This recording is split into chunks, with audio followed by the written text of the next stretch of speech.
This happened to me when I was 16 years old during the 4th of July. It was a Thursday night, and my family and I were going to a golf course that was open to the public to see fireworks. It was a very notorious and well-known spot for people to have a nice night to enjoy their 4th of July evening. Anyway, we got there at around 8, and the fireworks would be starting at 9, which meant that us kids had about an hour to do whatever we wanted. By now, there were at least 3,000 people here, with blankets, food, chairs, and there were a lot of kids running around with glow sticks.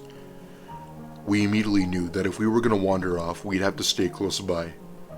My mom said that my sister and I could go off on our own if we wanted, but to be back 10 minutes before the show. Now, my sister was 13 at the time, which meant that I'd be watching her at all times no matter what we were doing. We ended up going far enough to the point where we couldn't see the people anymore, and I was pretty sure we were now somewhere that either wasn't part of the event or private property. However, that's when we both noticed a small little trail through the tree line. Considering this was near a national park, we figured that it was a trail for people to walk through, and us being the curious teens we were, decided to go through it. We still had about another 30 minutes before we had to go back, and figured a nice walk through the trail would be nice. My sister and I were really close together. You might as well consider us as best friends. In other words, we got along really well. Anyway, we go into the trail with the flashlights on our phones, babbling on about random stuff. At this point, it's starting to get dark out with very little sunlight left, so I gave my sister the 10-minute warning. That's when she pointed at something slowly creeping along the thicket. It was hard to see, but I instantly identified it as a silhouette of a person. Whoever it was saw us immediately and stood up to act natural, as if he were caught doing something that nobody wanted to see. As I said, it was dark out by now, so I couldn't really make out any sort of features he had. He kinda just stood there looking around as if he were doing something mundane, like taking out the trash or walking through the park. He then dropped something heavy onto the ground, creating a thud, and then walked away back into the trees. Whatever it was smelled like death or perhaps rotting flesh. From my perspective, it looked like he had thrown something that looked like a box, but at that point I wasn't so sure. I told my sister that it was time to go, and we then proceeded to turn around to make an exit out of the trail. We got back to my parents just in time for the show, not saying a word to them until after the fireworks. The next day, I explained to my parents what I had seen, and my dad then called the police and reported the time and location as to when I saw it. I could tell my parents had suspicions about me, whether I was fibbing or not, as I do tend to joke around sometimes, but I would never joke around with anything like this. A week later, the police informed us with some news I wasn't expecting. Turns out, the thing the man had thrown on the ground happened to be a briefcase. A few years later, the conversation was brought up by my sister, and my mother told us something about the incident that we didn't know. Police had told her that the man we encountered was a boyfriend. He had speculation that his girlfriend had been cheating on him and murdered her in her house while she had been asleep. He had gotten rid of most of the evidence, but he put her remains in a briefcase and planned on burying it somewhere where he was sure nobody would find it.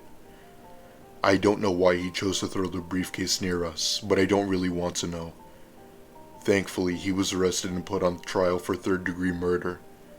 I was also told that he would be sentenced to life in prison without parole, and I couldn't be more happy to hear that. There are truly some messed up people in this world.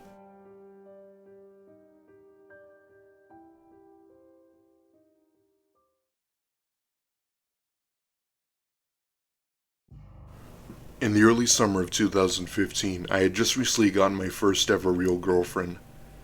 What I mean by real girlfriend is that she wasn't the type of girl who was known to play games or BS about relationships. She was an honest kind of girl, someone who I could trust. I won't give out her real name for privacy reasons, but we'll call her Amy. We both planned on celebrating the 4th of July together on my back porch, as she didn't seem too fond of going to places with a lot of people to see fireworks. We chose my porch as there was a country club not too far away that was doing fireworks, which made the perfect view for us to watch. My parents weren't home at the time and wouldn't be back for a couple days, which gave Amy and I the opportunity to binge drink with a few beers. Fast forward to around 9, the fireworks from the country club started to go off, creating a loud boom with colors that illuminated the sky. The fireworks went on for about a good 20 minutes before ending the show. Clapping and cheering can be heard from the country club nearby, and my girlfriend and I decided to call it a night. Once I got up, I for some reason looked up for the second floor of my house and noticed there was a light turned on in one of the bathrooms. I also noticed a black figure at the window, and that's when my blood ran cold.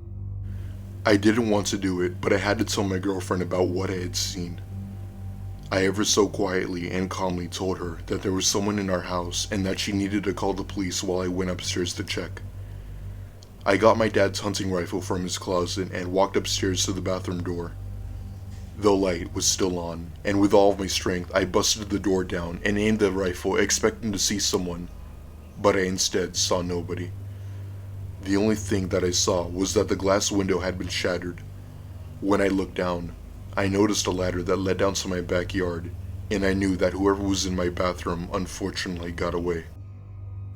The police ended up coming and they took our statements, and they never found any other signs of forced entry except for the broken window. Some of my mom's jewelry had been stolen along with my Xbox. I was pissed, but hey, there's nothing really you could do about it.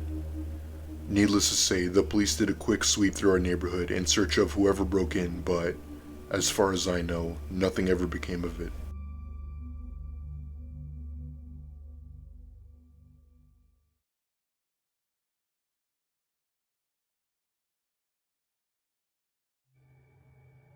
I was 15 years old at the time, and my mom and my older brother were taking me and my friend to a big open field to watch fireworks to celebrate the 4th of July.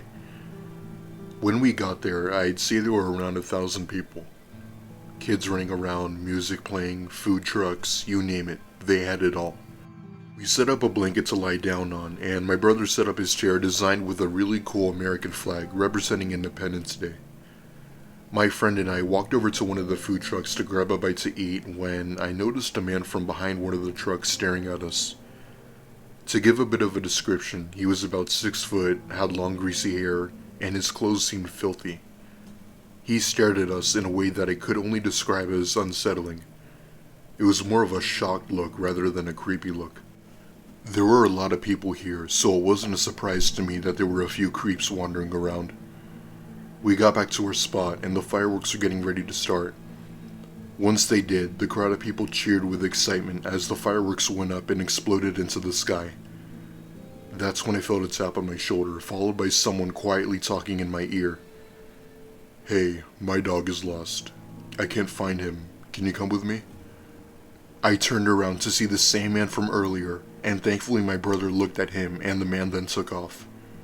I never saw him the rest of the night, and I still sometimes wonder as to what his intentions were.